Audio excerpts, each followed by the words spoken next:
സാധാരണ നമ്മൾ പോഡ്കാസ്റ്റ് ആരംഭിക്കുന്നതിന് മുമ്പായിട്ട് ഇൻ്റർവ്യൂ ആരംഭിക്കുന്നതിന് മുമ്പായിട്ട് ഗസ്റ്റിൻ്റെ അടുത്ത് പറയും നിങ്ങളുടെ ഒരു കംഫർട്ട് സോൺ എങ്ങനെയാണെങ്കിൽ അങ്ങനെ ഇരുന്നോ.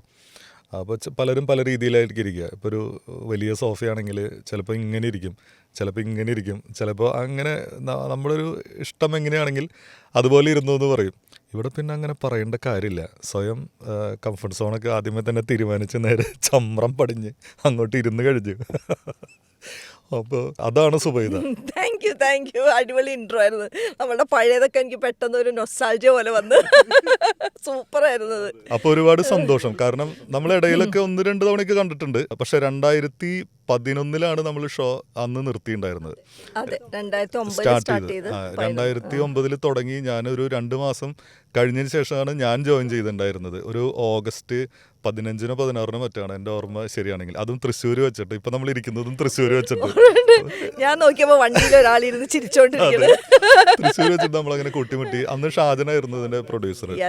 ഏറ്റവും കൂടുതൽ ഇപ്പോൾ ഈ ഷോ കണ്ടുകൊണ്ടിരിക്കുന്ന പ്രേക്ഷകരും ആഗ്രഹിക്കുന്നത് ആ സുബൈദ ഇത്ര നാൾ എവിടെയായിരുന്നു, അല്ലെങ്കിൽ എങ്ങനെയായിരുന്നു ആ ഷോയുടെ ഓർമ്മകൾ. അപ്പോൾ അന്നത്തെ ഓർമ്മകളിൽ നിന്ന് നമുക്ക് തുടങ്ങാം.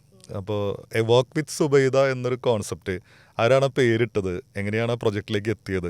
അതൊക്കെ ഭയങ്കര ബ്യൂട്ടിഫുൾ ആയിരുന്നു. അത് MR സാറാണ് ആ പ്രോഗ്രാമിന് വേണ്ടി എന്നെ വിളിച്ചത്. അങ്ങനെ MR സാറിൻ്റെ വേറൊരു പ്രോഗ്രാം, ഒരു ചെറിയ പ്രോഗ്രാം, 7 വണ്ടേഴ്സ് ഓഫ് കേരള എന്നോ അങ്ങനെ എന്തോ ഒരു പ്രോഗ്രാം ഞാൻ TNGയുടെ കൂടെ ചെയ്തിരുന്നു.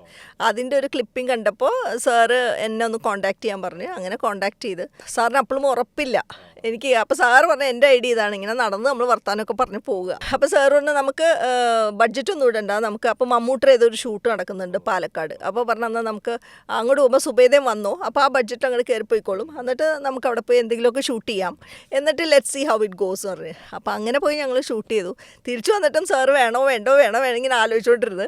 പിന്നെ സാറങ്ങ് തീരുമാനിച്ചു. സാറിൻ്റെ ഒരു ക്വാളിറ്റി എനിക്ക് തോന്നിയിട്ടുള്ളത്, പുള്ളി കറക്റ്റ് ആൾക്കാരെ പിക്ക് ചെയ്യുന്നതുകൊണ്ടിട്ടുണ്ട്. ഇപ്പം ഇവൻ കുക്കിംഗ് ഷോയിലായാലും പിന്നെ ആ ലേഡിയൊക്കെ ഉണ്ടല്ലോ, ഭയങ്കര ബഡായി ബംഗ്ലാവിലെ ആര്യ, അവരൊക്കെ ഭയങ്കര രസമുള്ള.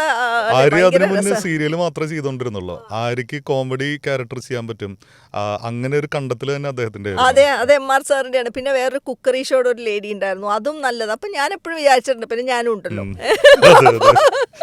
അപ്പം സാറിൻ്റെ അടുത്ത്, അപ്പോൾ സാറ് വെച്ച് നമുക്ക് ചെയ്യാമെന്ന് പറഞ്ഞു.